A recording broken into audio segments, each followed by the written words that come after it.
ఇప్పుడు ఏంటి మరి ముఖ్యమంత్రి గారు మరి బయలుదేరి వస్తున్నారా? ఆల్రెడీ ఎయిర్పోర్ట్ వచ్చి వెళ్ళారండి. ఇంకో 2 గంటల్లో హైదరాబాద్లో ల్యాండ్ అవుతారు. పిసిసి అధ్యక్షుడు చెప్పిన దాని ప్రకారం చూసినట్లయితే ఎలాంటి డెవలప్మెంట్ అనేది కూడా లేదు. మళ్ళీ దాన్ని కోల్డ్ స్టోరేజ్లోనే పెట్టడం జరిగింది.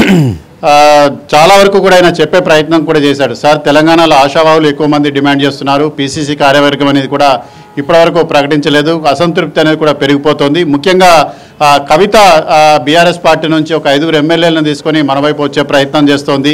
సో వీటన్నింటినీ కూడా చర్చిద్దామన్నప్పుడు రాహుల్ గాంధీ ఏమాత్రం కూడా ఆసక్తి చూపించలేదని చెప్పి సమాచారం.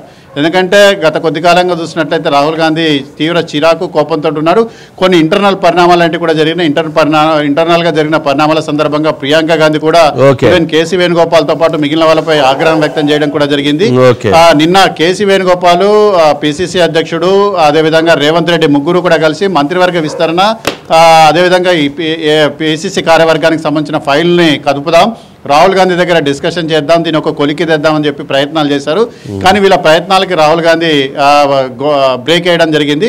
తర్వాత చూద్దాంలేండి, ఇప్పుడు కాదు, నేను తర్వాత డిస్కషన్ చేద్దామన్నారు. 2 రోజుల్లో నిర్ణయం తీసుకుంటా.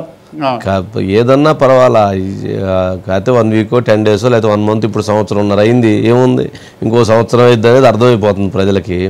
కాకపోతే ముఖ్యమంత్రి గారు ఉన్నప్పుడు పిలిపించి కేసీ వేణుగోపాల్ గారు చెప్పుంటారు కదా, ఉన్నారండి, వింటే ఒకసారి మాట్లాడదామని అంటే కలిసి కూర్చొని మాట్లాడుకోవచ్చు కదా.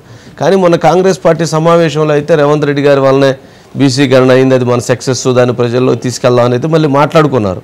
మరి ఎప్పుడు ఎట్లుంటారో ఏందో వాళ్ళు ఆశ్చర్యంగా ఉంది వాళ్ళంతా. సరేలే, మాకైతే నిరాశ కలిగింది ఆడకు వచ్చి మళ్ళీ ఒట్టి చెవులతో రావటం ప్రతిసారి. రైట్ శిరీష్. రైట్.